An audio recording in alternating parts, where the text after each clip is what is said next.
nome é Paulo Rossi, sou fisioterapeuta especializado em medicina tradicional chinesa e terapias orientais. Também trabalho com RPG, com técnicas posturais e estou fazendo a minha pós-graduação em osteopatia. Eu atendo em meu consultório na cidade de Bauru, interior de São Paulo. Iniciei minha carreira em 2000 nossa, me fugiu a memória aqui.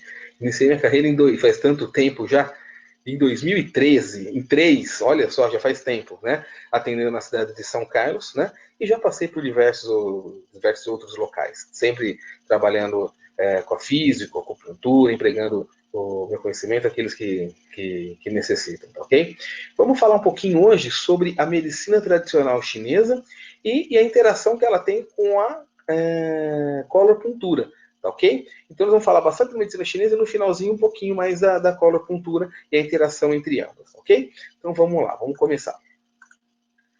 Bom, como acabei de falar, né? A gente vai falar medicina chinesa, colopuntura, tá aí algumas imagens que representam as duas ciências, os dois estudos, ok? Do lado esquerdo a gente pode falar do ciclo circadiano, nós vamos falar daqui a pouquinho, e do lado direito essas cores, tal, as canetas de cores, a gente vai falar mais no finalzinho da nossa apresentação. Vamos lá. Quando a gente fala de medicina tradicional chinesa, a gente está falando de uma gama muito grande de técnicas, tá ok? Algumas imagens podem até mostrar um pouquinho do que seria as técnicas empregadas pela medicina tradicional chinesa, né? Essa imagem que vocês estão vendo aqui desse aparelhinho faz parte da eletroterapia, né? Um aparelhinho chamado Haihuang, utilizado na medicina chinesa também para eletroestimulação. Existem outros eletroestimuladores com funções diferentes, né? Mas o Haihuang é bem empregado, bem aceito, então uma resposta muito bacana. Aqui em cima, famosa, conhecida ventosa, a gente vai falar um pouquinho mais para frente daqui a pouco, né? A ventosa, que todo mundo deve conhecer, assim como a moxa terapia aqui na parte de baixo, ou moxa bustão. No centro, a consagrada agulha, né, da acupuntura, que é a técnica mais famosa, mais difundida aqui no Ocidente para a gente, seria a técnica mais aprimorada da medicina tradicional chinesa, a técnica mais conhecida, né? Outras técnicas que a gente pode citar, reflexologia podal ou técnicas de massagem relacionadas à medicina chinesa. A reflexologia não tem tanta relação com a medicina chinesa como outras técnicas, tá? Mas pode ser consideradas como uma terapia complementar da medicina tradicional chinesa sem problema nenhum, né? A laser terapia também pode ser utilizada em conjunto com a filosofia da medicina chinesa. Dietoterapia, ou uso de ervas, de chás, né, que vai formar a fitoterapia chinesa, e o nosso foco principal, que seria a colopuntura, que é o uso das cores dentro da filosofia da medicina chinesa. A gente vai falar mais no finalzinho, ok? Então, vamos lá. História da medicina chinesa, né? A medicina chinesa ela data de mais de 5.000 anos já. E existem várias teorias que são utilizadas nos cursos, que a gente dá nos cursos de pós-graduação, de formação de acupunturistas, para explicar o início da medicina chinesa, como que tudo começou, ok? Acontece o seguinte, que cada escola, cada terapeuta, cada estudioso acaba utilizando uma história, né? Algumas pessoas falam que essas histórias são reais, outras pessoas acreditam que são fictícias, apenas para ilustrar. Se são ou não, eu não sei, mas que elas ajudam bastante a gente a contar como começou, ajudam.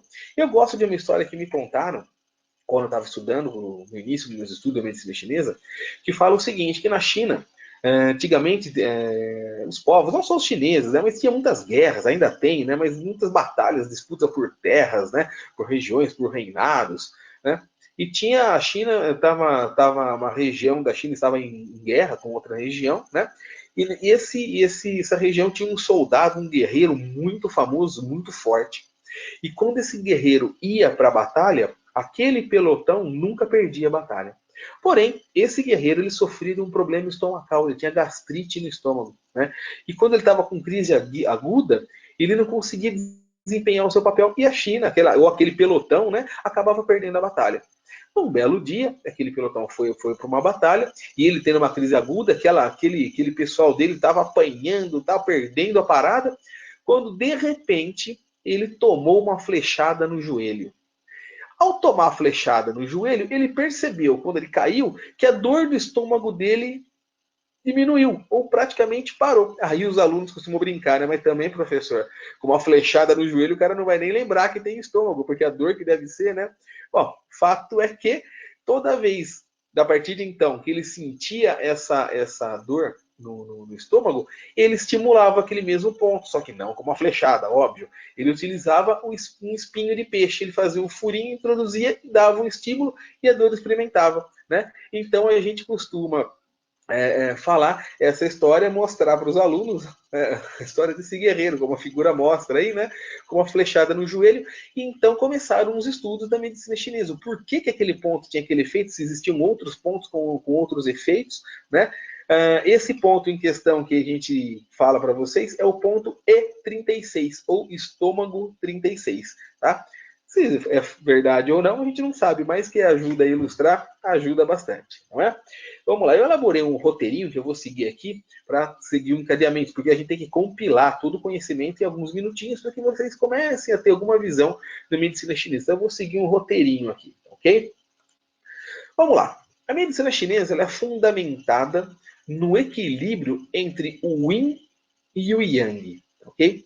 Esse símbolo que vocês estão vendo aí é o símbolo que a gente fala, símbolo do taoísmo, né? Existe uma marca que utiliza esse símbolo, Tao Country, né? Mas não tem nada a ver com a marca. Ele veio muito antes da marca. Esse símbolo tem mais de 5.000 anos, ok?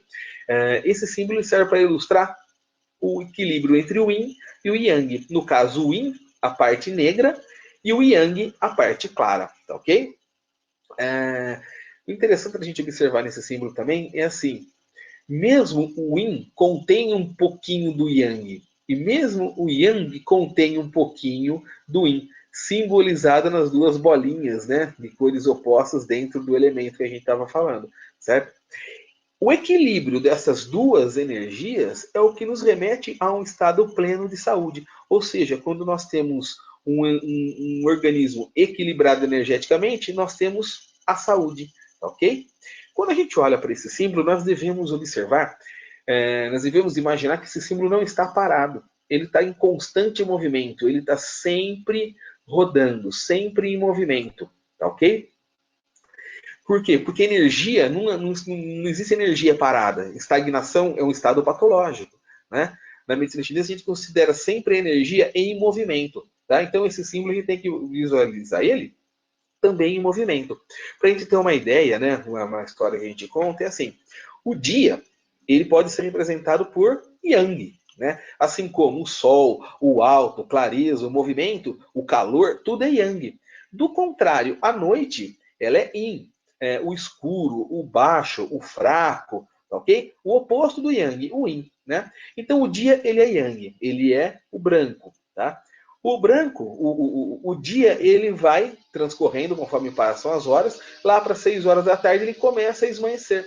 Ou seja, começa a dar lugar à noite, que tem o seu início naquele horário. E ela vai tomando forma até altas horas da noite, quando de manhã, por volta das 6 horas da manhã, ela começa a esmaecer novamente para dar lugar ao dia. Se a gente olhar e imaginar dentro dessa gravura que está sendo mostrada em movimento, dia e noite, como o dia sendo o roxinho e a noite sendo o azul, a gente vai entender que é um movimento de um dando lugar para o outro, um compondo com o outro, um interagindo com o outro. Assim é a nossa energia. Elas estão em constante movimento, compondo, interagindo, para que nós tenhamos essa circulação harmônica que nos remeterá no estado total de saúde.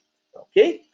É claro que a gente está passando uma ideia muito simplificada do que seria o Yin e o Yang. Tá? Mas acho que acredito que dê para pegar dessa forma. Né? No curso a gente acaba abordando um pouco mais profundamente, passando novos elementos, ciclos de manifestações dessa energia Yin e Yang, tá, ok? E agora que não vem um caso, o que importa é que vocês vejam essa energia e saibam que ela está em constante movimento. Tá, ok? Então, vamos lá. Vamos passar para frente. Quando a gente fala de energia, a gente está falando em várias formas, ok? Na verdade, tudo à nossa volta é energia. Tudo à nossa volta, literalmente, é energia. Vocês estão olhando para a tela de um computador, ela nada mais é do que uma forma de energia, só que em forma densa. Quando a gente vê uma energia em forma densa, a gente tem a ideia de materialidade. Então, tudo que é material é denso, ok?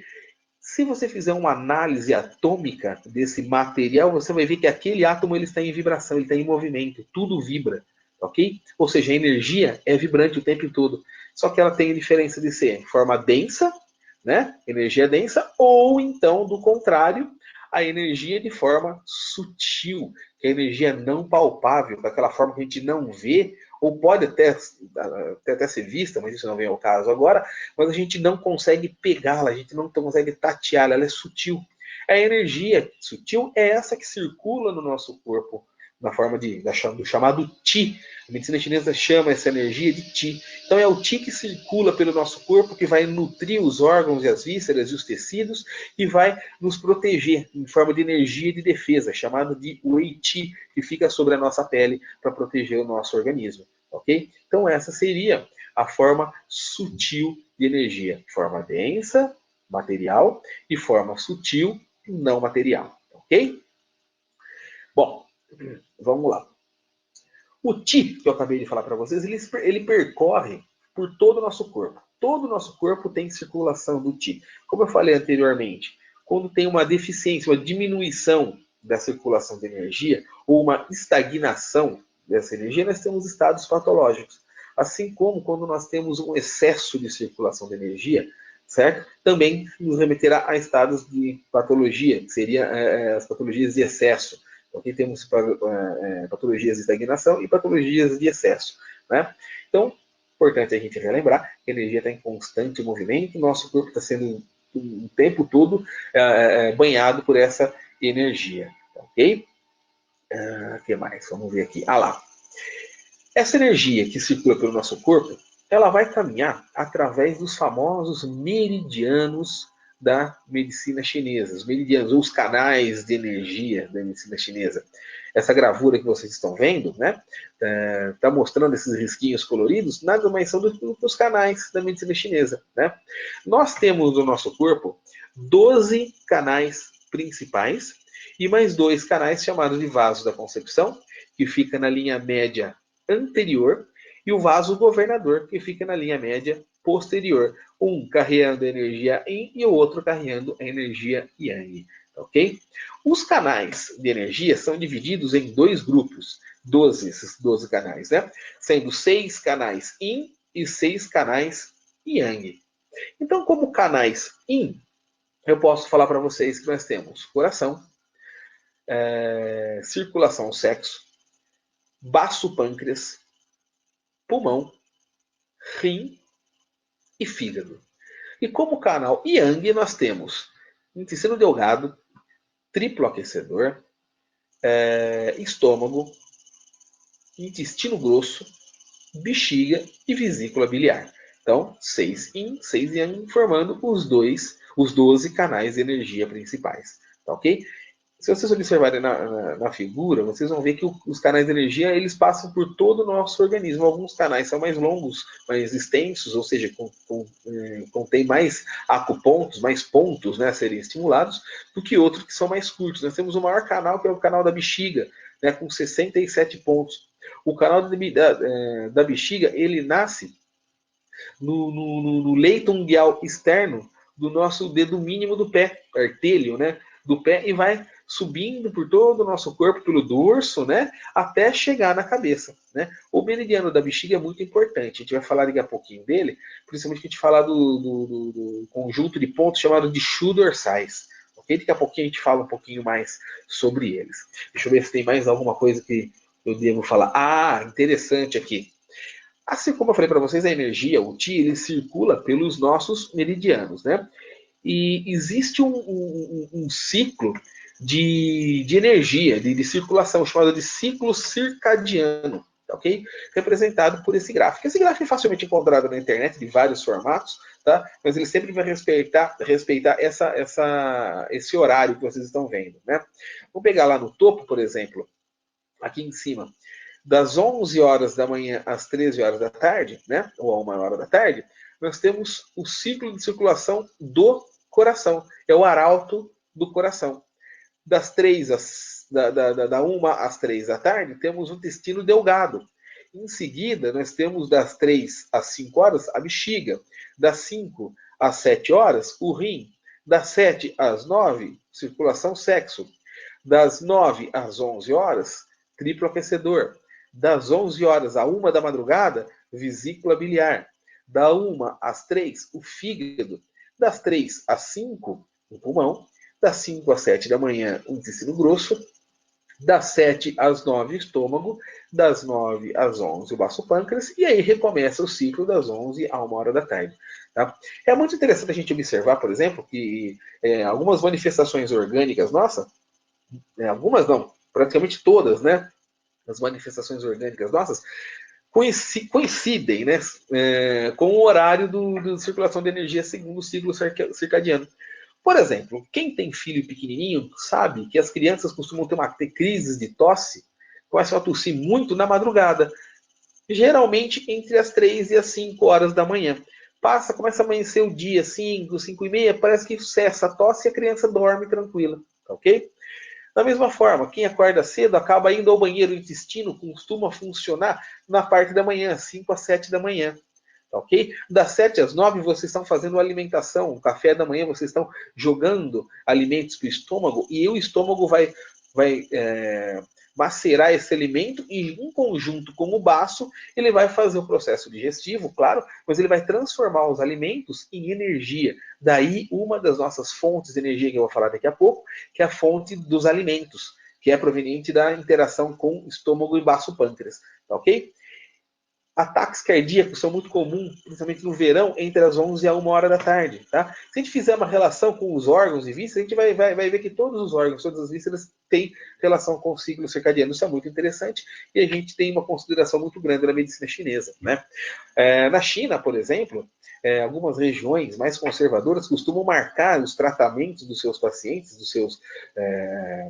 das pessoas que vão ser tratadas com a medicina chinesa, dentro dos horários do ciclo circadiano. Então você chega, por exemplo, com um problema de vesícula, o terapeuta chinês vai marcar com você entre 11 horas da noite e 1 hora da manhã. Você vai chegar com problema de fígado, ele vai marcar entre 1 da manhã e 3 horas, entre 1 e 3 da manhã. Isso é muito comum lá. Aqui no Ocidente, não tanto, porque a aceitação acaba não permitindo, tá? Mas existe essa tendência na China, que é o berço da medicina chinesa, ok? Então, bastante interessante aí, no curso a gente acaba abordando bastante esse assunto, ok? Vamos lá, seguindo meu roteiro aqui.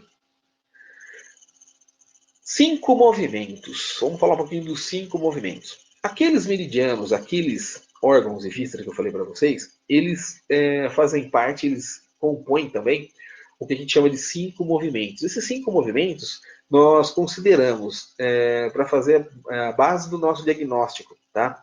5 elementos também é chamado. A medicina chinesa ela tem uma integração com a natureza. Então ela considera que você mora num ambiente, num planeta, num loco, tá? E você tem que estar integrado a esse loco para que você tenha harmonia, tá ok? Então, para vocês terem uma ideia, aqui não está falando o nome dos elementos, mas eu vou falar para vocês aqui na imagem seguinte mostra. Esse primeiro vermelho aqui em cima seria o fogo, né? Então o fogo cria a terra através da cinza, mas ela funde o metal, tá ok? Então a terra, o fogo ela cria a terra através da cinza e vai fundir o metal. E nós temos o chamado primeiro ciclo, que é o ciclo de geração. O fogo gera a terra e o ciclo de controle, que é o fogo funde o metal, ok?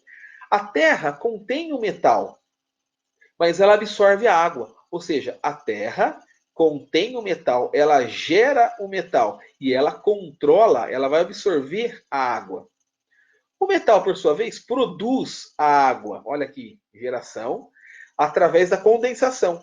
Mas ela corta a madeira, o metal corta a madeira, ciclo de dominação. A água ajuda a madeira a crescer, olha aí, ó, geração, mas ela apaga o fogo, controle, tá? A madeira queima no fogo, geração, mas enfraquece a terra, controle. E o ciclo se reinicia. Então nós temos então o ciclo de geração e o ciclo de controle. Também a harmonia desse fluxo tanto de geração quanto de controle, nos remete à saúde do indivíduo. E nós vamos buscar exatamente o desequilíbrio nesses elementos, através da anamnese que nós fazemos com o nosso paciente, com perguntas bem características, né? Isso é uma anamnese bem específica da medicina chinesa. Nós vamos perguntar, por exemplo, o alimento que ele gosta mais, o alimento que ele não gosta, a estação do ano com quem ele tem maior relação, mais afinidade, a estação do ano com quem ele não gosta, que ele não se sente bem. Cada estação do ano, cada alimento e muitos outros elementos são relacionados com esses 5 elementos. Então, de acordo com essa entrevista, essa anamnese que nós fazemos com os nossos pacientes, nós vamos assinalando onde temos excesso, onde temos deficiência, que a gente monta esse quebra-cabeça. É muito interessante, no curso a gente aborda isso de uma maneira bem interessante, bem intuitiva com os alunos, né? E é muito bacana o diagnóstico pelos 5 elementos, tá ok? E depois a gente, através desse diagnóstico, nós temos a possibilidade de propor os tratamentos. Eu costumo falar sempre para os meus alunos, o diagnóstico, seja na medicina chinesa, ou seja em qualquer outra terapia a qual você esteja trabalhando, ou se especializando, estudando, o diagnóstico é o mais importante de tudo. Porque você tendo um diagnóstico firme, consistente, você tem possibilidades infinitas de tratamento, certo? Aprimore-se no diagnóstico, que o tratamento é hábito, é prática, é afinidade do terapeuta, tá? O diagnóstico é o mais importante, tá? Fiquem com isso na cabeça, é muito importante isso. Então, dando continuidade, olha lá, fogo, terra, metal, água, madeira e os ciclos novamente de geração, né, e de controle. Pode acontecer também o inverso, a parte dominada contra dominar a parte dominante, certo? Aí nós temos o estado patológico, tá? E nós vamos avaliar isso também pela avaliação dos 5 elementos. Observem que cada elemento aqui tem algumas características, né? Então o fogo, por exemplo, é relacionado à língua, a parte vascular, sentimentos de euforia, sabor amargo, né? A terra, a boca, parte muscular relacionada à preocupação, sabor doce, né? Metal, nariz, pele, pelos, a tristeza, sabor picante e assim sucessivamente, né? Então, vocês olharem aqui, ó, o fogo, coração, intestino delgado, tem também aqui a circulação, sexo e o triplo aquecedor, né? Na terra, o baço e o estômago; no metal, pulmão e intestino grosso; na água, rim e bexiga; e na madeira, o fígado e a vesícula, ok? Então, isso aqui é muito estudado, é muito aprofundado no nosso curso, para que a gente possa começar a fazer o diagnóstico dos nossos pacientes. Esse é o famoso ciclo dos 5 elementos ou movimentos da medicina chinesa, ok? Vamos falar mais um pouquinho agora. Shu antigos, ok? Shu antigos. Quando a gente fala de Shu antigos, a gente está falando da mais antiga e mais utilizada técnica de tratamento da medicina chinesa, ok? E também a técnica mais aceita pelos pacientes. Por quê? Porque a localização dos pontos referente aos Shu antigos são muito fáceis. Por exemplo, eles estão sempre localizados entre o cotovelo e a extremidade dos dedos das mãos e entre os joelhos e as extremidades dos artelhos, tá ok? Então os pontos estão sempre nesses segmentos. Muito fácil de localizar, não tem necessidade do paciente se despir, tá ok? E os Shu antigos têm uma relação íntima também com a teoria dos 5 elementos, ok? Então a gente fala muito dos Shu antigos porque é uma técnica mais difundida, na acupuntura que a gente mais utiliza. E ela pode ser utilizada em conjunto com outras técnicas, tá? Falando um pouquinho da acupuntura especificamente, nós temos milhares, infinitas combinações de pontos, tá ok? Shu antigos é uma das mais antigas e mais utilizadas, mas nós temos várias combinações de pontos. Cada terapeuta cria afinidade com algumas técnicas, assim como cada terapeuta cria afinidade com alguns pontos que ele gosta de estar sempre trabalhando nos seus pacientes. Eu tenho os meus. Se vocês conversarem com 10 acupunturistas, cada um deles vai falar, eu gosto de determinado ponto, o outro vai falar, eu gosto de outro ponto. Então, são pontos que a gente cria a afinidade, tá ok? Por isso que às vezes você faz o tratamento com um terapeuta, você acaba tendo um resultado diferente do outro. É a visão do terapeuta. Isso não quer dizer que a técnica para você não funciona e para outro funciona. Não, é a visão do terapeuta que pode estar um pouquinho diferenciada. Aí o que vai acontecer?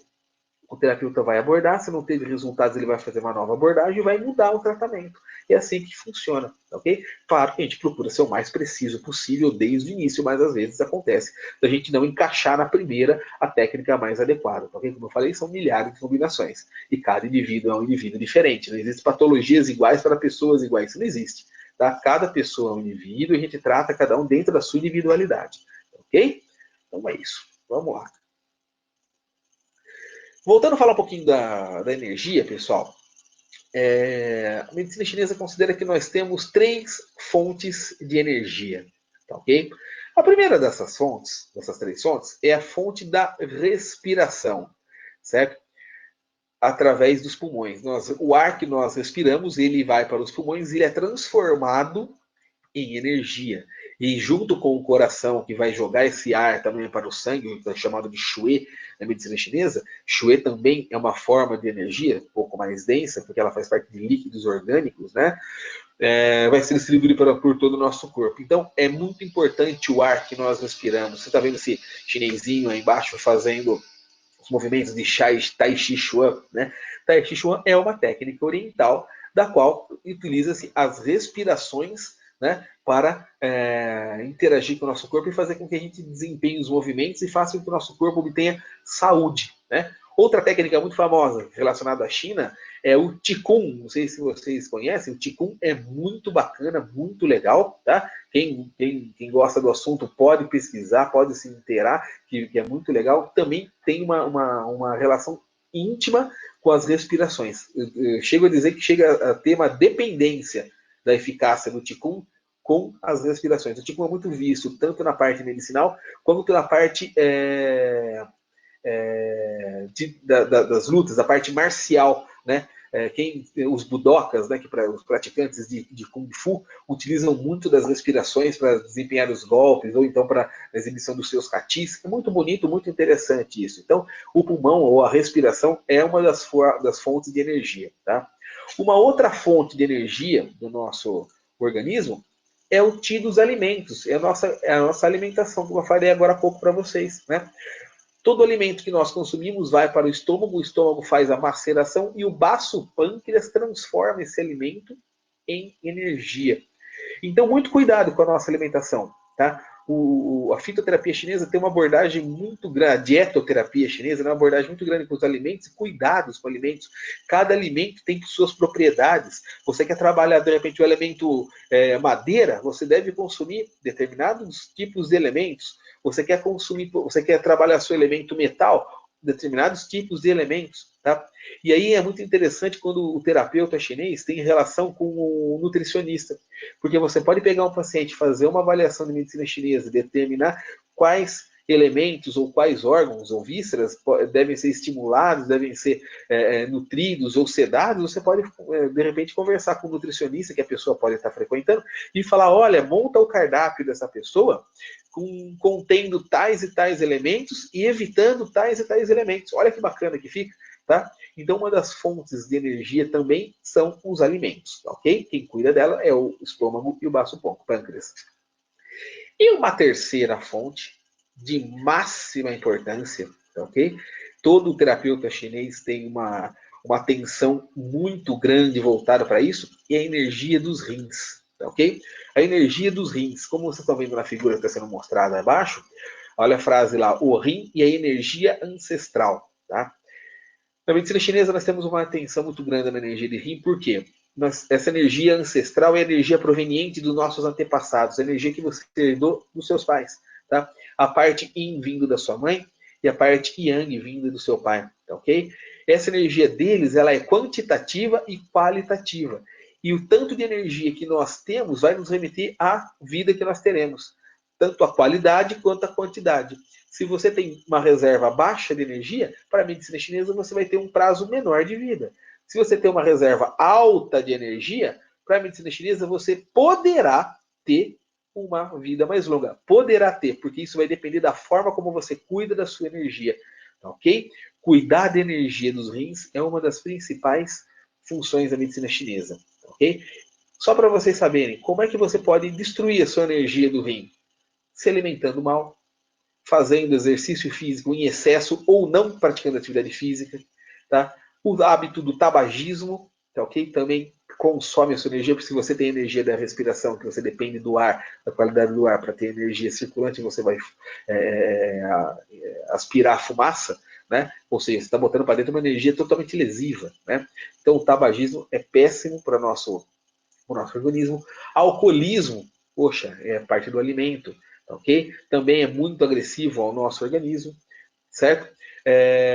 Relações sexuais em demasia também é muito lesivo, porque o ato sexual usa muita energia do rim. Que você está assistindo, se você tem ou conhece alguém que tem, por exemplo, problema de fertilidade, dificuldade de engravidar, ou de se for homem, né, de dificuldade de conceber, de concepção, e for procurar um terapeuta chinês, ele vai ter um olhar muito íntimo para os seus rins, energia renal, tá ok? Por quê? Porque o ato sexual utiliza uma carga energética renal muito grande, tá? Então são algumas coisas que acabam extirpando a nossa energia renal e que na medicina chinesa a gente busca o equilíbrio. Como eu falei no começo, a função da medicina chinesa, ou a visão da medicina chinesa, é pelo equilíbrio da nossa energia. E isso está incluso a energia dos rins, energia dos alimentos, energia da nossa respiração, tá ok? Então essas foram as fontes de energia do nosso organismo. Vamos lá. Bom, dentro da medicina chinesa nós temos várias formas de diagnóstico, tá?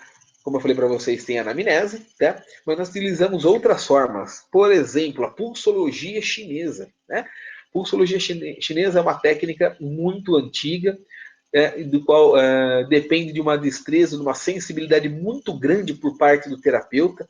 É muito treino para que você consiga fazer a diagnose pela pulsologia. Mas saibam que no punho, nós temos representação de todos os órgãos e vísceras. Tá? Isso vai depender da profundidade e do fluxo de sangue que passa por esses vasos que a gente encontra no punho. Tá? Como eu disse, é muita acessibilidade, é muito treino para que você desenvolva, para que o terapeuta chinês, o terapeuta de medicina chinesa, consiga fazer um bom diagnóstico chinês, tá? Ok? Mas é bastante utilizado. Outra forma de diagnóstico muito comum é o exame da língua, tá? Como vocês estão vendo na figura aí, mapa da língua da medicina chinesa. Cada região da língua remete a um órgão, uma víscera, uma região, tá? Então, quando a gente pega um paciente, a gente vai fazer o exame da língua, a gente fotografa a língua do paciente e depois vai fazer a análise. Você pode observar a cor da saburra. A saburra é aquela camadinha esbranquiçada que fica sobre a língua. Aqui nesse caso dessa foto, só uma foto demonstrativa, mas ela está bem fininha, praticamente ausente, né? Cada região dessa que eu estou mostrando aqui com o mouse, cada região dessa remete a um órgão, uma víscera. Olha, o estômago aqui está com uma lesãozinha aqui do estômago, né? Aparentemente um excesso de calor de estômago, né? A gente vai observar a borda da língua, se tem marcas de dentes, como que a língua se comporta ao colocar a língua para fora. A gente pede para o paciente para colocar a língua para fora dessa maneira, ó. Quando o paciente coloca a língua para fora, como que ela vai se comportar, se ela fica trêmula, se ela fica parada, se ela fica oscilante, tudo isso é considerado. Aqui ao lado, vocês estão vendo vários tipos de língua. Tem gente que não gosta de ver língua, né? Tem aflição, um nojinho da língua, mas é importante. A gente tem uma observação muito grande da língua. Olha só a quantidade de línguas diferentes, e cada uma dessas daqui, isso é só uma amostra, remete a um estado de saúde. Claro que essas línguas danificadas, né, têm uma saúde bastante debilitada, língua mais roxa, né, ou línguas totalmente rachadas, a língua geográfica que a gente fala, ok? Língua torta para um lado, cada uma desses padrões aí remete a um tipo de patologia, ok? Isso também é muito visto na medicina chinesa. Outra forma de diagnóstico, lembra que eu falei do meridiano da bexiga, que ele passa pelo nosso dorso, pela nossa coluna? Toda a margem da coluna, ou seja, 1,5 Tsum, é medida chinesa, tá ok? Eles utilizam para localizar os pontos a anatomia em conjunto com essa medida que chama-se Tsum, tá? Isso aqui, a distância entre o leito unguial de um lado e do outro, chama-se Tsum. Então aqui nós temos no dedo indicador meio Tsum, polegar 1,5 Tsum, olha isso, meio Tsum, 1 Tsum polegar, 1,5 Tsum, 2 Tsum e 3 Tsum. Tá ok? Só para curiosidade, no curso a gente explica direitinho isso, mas essas são as medidas que a gente utiliza para localizar os pontos. Então o meridiano da bexiga, ele corta desde o nosso pé até a cabeça, ele sobe pela coluna, pela borda lateral, ou 1,5 Tsum lateral ao processo espinhoso, aqueles ossinhos que a gente palpa, né, quando a pessoa é mais magrinha, olha nas costas, aquelas pontinhas, né? 1,5 Tsum lateral dos dois lados, nós temos um dos ramos do meridiano da bexiga. Cada ponto daquele é relacionado a um órgão, a uma víscera. ok? Então a gente pode fazer o diagnóstico, por exemplo, colocando ventosas, que eu vou falar daqui a pouco, sobre esses pontos tio-dorsais e vendo como é que eles ficam, as cores, fica mais escura, mais claro, se forma lesões, microlesões, então a gente pode fazer o diagnóstico pelos tio-dorsais. Também podemos fazer o diagnóstico pelos pontos alarmes, ou também chamado de pontos Mo, que são os pontos que ficam na nossa face anterior, né?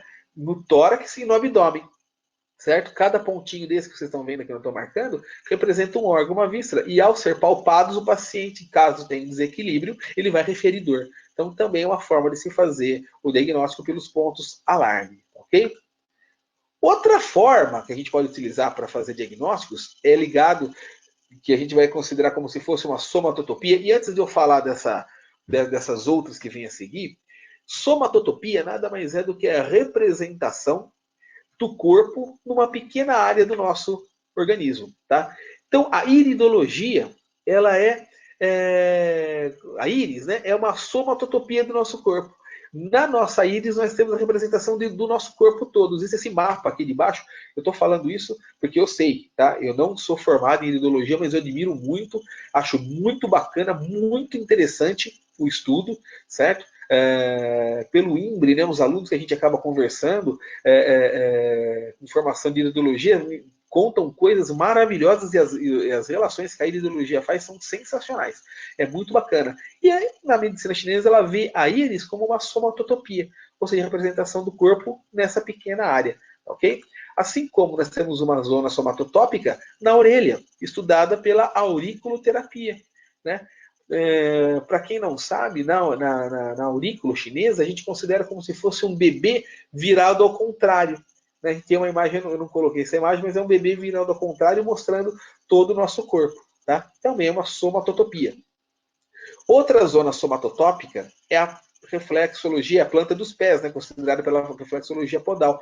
Então, aqui na planta dos pés, nós temos a representação de todo o nosso corpo. Olha só, aqui é a região da cabeça, região do tórax, região de abdômen e região do ventre, tá? Tanto na parte dorsal quanto na parte de cima, né, da parte plantar, quanto na parte dorsal, que é a parte de cima do nosso pé. Ok? A reflexologia também é uma somatotopia. Na mão, nós temos a reflexologia palmar também, viu, pessoal? Muito semelhante à reflexologia plantar, ok? Outra zona somatotópica seria o crânio, que a gente estuda na medicina chinesa como a craniopuntura, tanto a crânio chinesa quanto a crânio japonesa. Tem as duas abordagens. E ela vê a nossa cabeça como uma somatotopia, uma zona somatotópica. Também utilizado tanto para diagnóstico quanto para tratamentos. Ok? Bom, para falar mais um pouquinho da medicina chinesa, vamos falar de algumas técnicas, tá ok? Uma das técnicas que a gente acaba abordando no curso é a técnica da moxa bustão, ou moxa terapia, que é o uso desse bastão que vocês estão vendo na imagem. É mais comum um bastão feito de Artemisia vulgaris, da qual a gente coloca fogo na extremidade e vai estimular os pontos, tá ok? A moxa de bastão, como eu falei, é a mais utilizada, né? Outras formas de moxa, o cone de moxa, a gente faz um pequeno conezinho com a lã, a moxa em lã, e coloca nos pontos a serem estimulados, coloca o fogo e a gente vai estimulando. Essa que está sendo mostrada é a moxa bustão direta, sem nenhum anteparo entre o cone e a pele. Essa forma que ela pode gerar algumas cicatrizes, né, por causa do calor, tá ok? Outra forma de moxa bustão é a forma da moxa na agulha. A gente introduz a agulha, né? Isso aí já é relacionado com a acupuntura. Introduz a agulha e no cabo da agulha colocamos uma bolinha de moxa para fazer o aquecimento da agulha, ok? E aqui a forma de moxa em cone, que eu tinha mostrado a direta agora há pouco, né? Só que com um anteparo entre o cone e a pele. Esse anteparo é um gengibre, mas pode ser sal, pode ser o alho, que tem algumas propriedades específicas, mas aqui o calor ele é transmitido sem que haja risco de lesão ou queimadura. É a moxa indireta. Okay? Na China eles usam a direta com cicatriz. É muito comum que ver os chineses com algumas cicatrizes provenientes da moxa. No Brasil, no Ocidente, não é bem aceito isso, ok? Mas existe também essa possibilidade. Outra técnica que a gente utiliza na medicina chinesa, que a gente aborda também no curso, seria a ventosa terapia, né? Essa que está sendo mostrada é a ventosa com fogo, né? A ventosa de fogo. ela é colocado fogo dentro dela e o fogo consome oxigênio e coloca sobre a pele, ele vai fazer a sucção, uma pressão negativa puxando a pele, fazendo com que tenha o efeito desejado, que a gente aborda os efeitos, tudo não vou entrar em detalhes aqui, senão acaba ficando um pouco extenso, né? No curso a gente acaba abordando o que faz, como que usa, tá muito interessante. Então essa é a ventosa de fogo. Essa aqui está sendo mostrada é a ventosa fria, né, ou a ventosa de acrílica, que ela é aplicada com uma espécie de uma bombinha, né, um revolvinho que tira o ar de dentro da ventosa, tá ok? A ventosa pode ser aplicada em diversas áreas do corpo, não somente na coluna, né? A gente usa as imagens da coluna que são mais fáceis de mostrar, mas pode ser utilizada em várias partes do corpo, tá ok? A ventosa pode ser aplicada também com a sangria, que também com uma função bem específica, com efeitos terapêuticos muito interessantes. Técnica de sangria muito antiga, viu, pessoal? Não é novidade nenhuma, é muito antiga, assim como a ventosa, tá? É muito antiga essas técnicas, ok? E a ventosa deixa aquelas famosas marcas, as bolinhas roxas, né? Que o pessoal fica impressionado. Parece que machucou. Não machuca, a ventosa é muito seguro, claro, sabendo fazer, né? Ventosa é muito seguro, com efeitos terapêuticos incríveis, tá ok? Na Olimpíada no Brasil, vocês viram o Michael Phelps, né? Quando foi pular na água com aquelas marquinhas no ombro, ele utilizava as ventosas, tá ok? Então tem finalidade terapêutica muito bacana, fica com essas marquinhas, as marquinhas não podem tomar sol alguns dias, podem manchar a pele, mas isso é orientado quando o paciente faz o tratamento, ok? E agora, para a gente encerrar, nós vamos falar da colorapuntura. Afinal de contas, o nosso trabalho é relacionado à medicina chinesa com a colorapuntura. Ok? Colorapuntura nada mais é do que a integração das cores com a medicina chinesa. Ok? Nada mais do que isso. Você vai utilizar as cores com a medicina chinesa. A medicina chinesa não trabalha com energia. Energia também é vibração. As cores nada mais são do que frequências vibratórias. Ou seja, nada como relacionar frequência vibratória para determinados tipos de vibrações para determinados efeitos. Tá ok? Quem fez essa integração, um dos principais estudiosos, muitos estudiosos, muitos cientistas estudaram isso, mas quem realmente difundiu, quem aprofundou, foi um alemão chamado de Peter Mendel. Tá, okay? Peter Mendel fez esse incremento, né, divulgando diversos estudos a respeito da integração das cores com a medicina chinesa e os efeitos que ela obtém. Tá, ok? Então, nesse quadro, a gente mostra para vocês, a título de curiosidade, que cada cor tem uma frequência em micras, né? Considerado em micras. Então, violeta, 380 a 440. Então, são as faixas que cada cor vai obedecer. Cada faixa dessa tem um efeito relacionado ao nosso organismo. E é muito interessante isso. Tá? Então, fazendo essa integração da medicina chinesa com as cores, temos a aplicação da colorapuntura através dessa caneta que vocês estão vendo aqui na imagem, a caneta de colorapuntura, que eu mostrei lá no começo naquela figura. A colorapuntura ela tem uma aceitação muito grande no Ocidente, porque é uma técnica de fácil aplicação, ok? Uma técnica que tem resultados muito rápidos, não é uma técnica invasiva, uma técnica indolor. O paciente sente-se muito bem com a aplicação da técnica da colorapuntura. Ela pode ser utilizada como tratamento principal ou coadjuvante com outros tratamentos, ok? Colorapuntura pode ser utilizado tanto em crianças quanto em idosos. Por quê? Porque ela não é invasiva, ela não lesiona, ela não gera dor, nada. Então, ela pode ser utilizada para qualquer tipo de paciente, principalmente em crianças e em idosos, tá? Criança, pessoal, tem uma aceitação muito grande, muito fácil utilizar a colorapuntura por causa das cores, as brincadeiras que o terapeuta pode fazer. Vamos utilizar tal cor agora. A criança acaba interagindo bastante, tá? Eu, como terapeuta, dificilmente eu uso técnicas invasivas, por exemplo, o agulhamento com crianças muito pequenininhas, tá? Porque a criança não fica parada, a agulha pode machucar, tá? Mas dependendo da idade já dá para começar com o agulhamento. Porém, a colorapuntura é uma excelente saída para quem tem, para criança que não tem a boa aceitação à agulha, tem medo. Mesmo os adultos, né? Tem muita gente que deixa de fazer a acupuntura, tratamento de medicina chinesa com técnicas mais invasivas por conta do medo da agulha, né? Então você tem um artifício muito bacana, que seria a coloripuntura. Para que serve a coloripuntura? Gente, para uma infinidade de coisas. Okay? Uma infinidade de coisas. No curso a gente aborda, nós pegamos alguns alunos para fazer os experimentos, quem tem queixas, né? Ah, professor, eu tenho um problema de estômago, a gente vai lá, trata o estômago. Ah, eu tenho uma dor na coluna, a gente vai lá e trata. O curso é muito bacana, é muito interativo. Tá, okay? A gente vai mostrar na prática como que se utiliza a coloripuntura. Então, é uma técnica muito legal, a gente estuda bastante. Tá ok, pessoal? Bom, então foi isso, esse conteúdo da nossa aula, para que vocês conheçam um pouquinho mais da medicina chinesa e um pouquinho mais da coloripuntura. Espero que vocês tenham gostado, tá ok? E eu estou à disposição de vocês. Um forte abraço e até a próxima. Tchau, tchau, pessoal.